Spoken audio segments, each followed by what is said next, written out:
Hello दोस्तों, क्या हाल है। तारीख आज 17 मार्च 2026, दिन मंगलवार, हिंदी तिथि फाल्गुन कृष्ण त्रयोदशी। और आइए अब बात करते हैं आज के मुख्य समाचार में देश भर की तमाम बड़ी खबरों पर नजर डालते हैं। चलिए जानते हैं आज की देश और दुनिया की सिलेक्टेड काम की और महत्वपूर्ण 25 बड़ी खबरों को सिर्फ 5 मिनट में।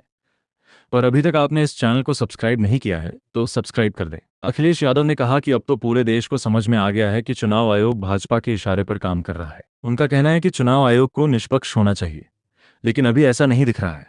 असम कांग्रेस के अध्यक्ष गौरव गोगोई ने लखीमपुर में चुनाव प्रचार किया। उन्होंने कहा कि असम में अब एक नई कांग्रेस दिखाई दे रही है। पार्टी की नई सूची में कई नए चेहरे शामिल किए गए हैं। उनका कहना है कि यही नई कांग्रेस आने वाले समय में एक नया असम बनाएगी। आम आदमी पार्टी के नेता संजय सिंह ने प्रधानमंत्री नरेंद्र मोदी पर हमला करते हुए कहा कि मोदी जी खुद को विश्व गुरु कहते हैं, लेकिन असल में वे गुरु घंटाल हैं। केंद्रीय गृह मंत्री अमित शाह ने राहुल गांधी पर तीखा हमला किया। अमित शाह ने कहा कि राहुल गांधी दुनिया भर में भारत और उसके लोकतंत्र को बदनाम करने की कोशिश कर रहे हैं। कांग्रेस नेत्री प्रियंका गांधी ने चुनाव आयोग की तरफ से घोषित चुनाव तारीखों पर सवाल उठाया है। उन्होंने कहा कि ऐसा लग रहा है जैसे ये तारीखें चुनाव आयोग ने नहीं बल्कि बीजेपी ने तय की हो। आरजेडी नेता तेजस्वी यादव ने कहा कि राज्यसभा चुनाव में उनके उम्मीदवार की जीत तय है। उन्होंने आरोप लगाया कि बीजेपी हमेशा खेल करती है। उनका कहना है कि बंगाल में भी बीजेपी हारेगी और केरल में भी वे चुनाव लड़ रहे हैं। तेजस्वी ने यह भी कहा कि बीजेपी हर जगह अपने सहयोगियों को खत्म करने में लगी है और नीतीश कुमार से कुर्सी छीनने के लिए ही ये चुनाव कराया जा रहा है। राहुल गांधी के बाद अब अखिलेश यादव ने भी कांशीराम को भारत रत्न देने की मांग की है। अखिलेश यादव ने समाजवादी पार्टी और बहुजन समाज पार्टी के उस पुराने गठबंधन को याद किया जिसने कभी बीजेपी को हराया था। उन्होंने ये भी कहा कि पश्चिम बंगाल में ममता बनर्जी की जीत तय है। केरल की राजनीति बिहार से काफी अलग मानी जाती है। बिहार में आरजेडी की अगुवाई वाले महागठबंधन में कांग्रेस और लेफ्ट पार्टियां छोटे सहयोगी की तरह हैं, जबकि केरल में यही दोनों सबसे बड़े फ्रंट हैं और वहां आरजेडी एक छोटी सहयोगी पार्टी की भूमिका में है। प्रगतिशील पंजाब निवेशक सम्मेलन के आखिरी दिन मुख्यमंत्री भगवंत मान ने कहा कि पिछली सरकारों से उन्हें कर्ज, शिकायतें और खराब शासन की विरासत मिली थी। उन्होंने कहा कि उनकी सरकार राज्य को फिर से पटरी पर लाने के लिए लगातार काम कर रही है। उन्होंने ये भी कहा कि सम्मेलन में हुई चर्चा से ये साफ है कि सब मिलकर पंजाब को औद्योगिक क्षेत्र में आगे बढ़ाना चाहते हैं। पेट्रोलियम और प्राकृतिक गैस मंत्रालय की जॉइंट सेक्रेटरी सुजाता शर्मा ने कहा कि देश में कच्चे तेल की कोई कमी नहीं है। संसद परिसर के मकर द्वार पर अखिलेश यादव ने एलपीजी को लेकर प्रदर्शन किया। उन्होंने कहा कि मोदी सरकार ना तो रोजगार दे पा रही है और ना ही महंगाई कम कर पा रही है। युद्ध के असर के कारण सोने और चांदी की कीमतों में गिरावट आई है। India Boolean and jewellers association के मुताबिक 10 ग्राम 24 कैरेट सोना 1,963 रुपये सस्ता होकर करीब 1,56,000 रुपये पर आ गया है। वहीं 1 किलो चांदी 7,695 रुपये घटकर करीब 2,53,000 रुपये पर पहुंच गई है।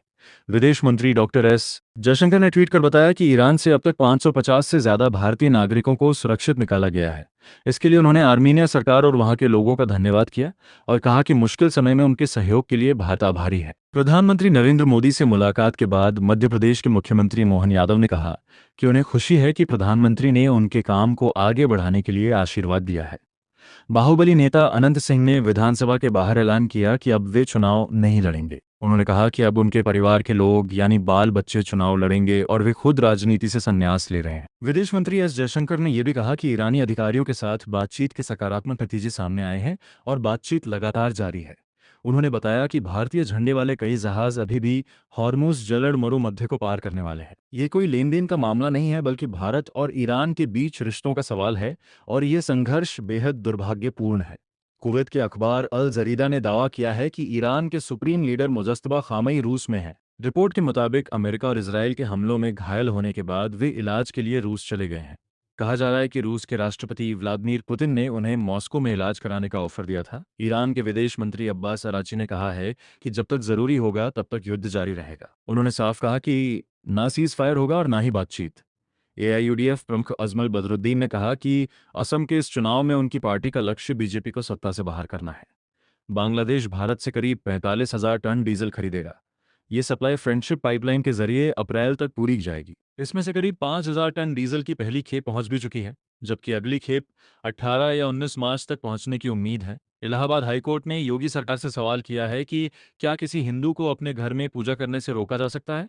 कोर्ट ने इस मामले में सरकार से साफ जवाब मांगा है। पश्चिम बंगाल की मुख्यमंत्री ममता बनर्जी ने प्रधानमंत्री नरेंद्र मोदी पर तंज कसा है।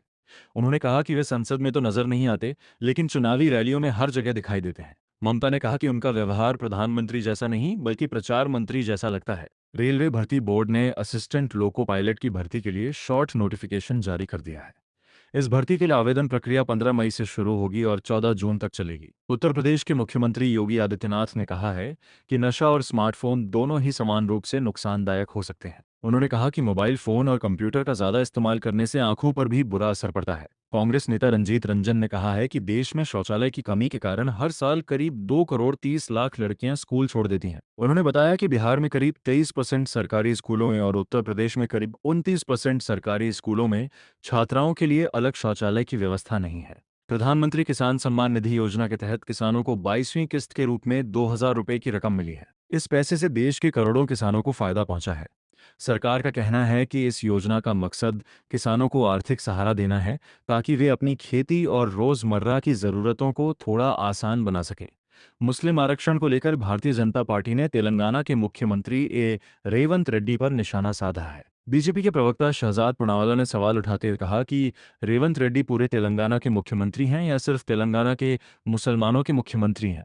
इस बयान के बाद राजनीति में इस मुद्दे को लेकर काफी चर्चा हो रही है। समाजवादी पार्टी के अध्यक्ष अखिलेश यादव हाल ही में मुंबई में अभिनेता सलमान खान से मिले। अखिलेश यादव ने अपनी इस मुलाकात की एक तस्वीर भी सोशल मीडिया पर शेयर की है, जिसे लेकर लोगों के बीच काफी चर्चा हो रही है।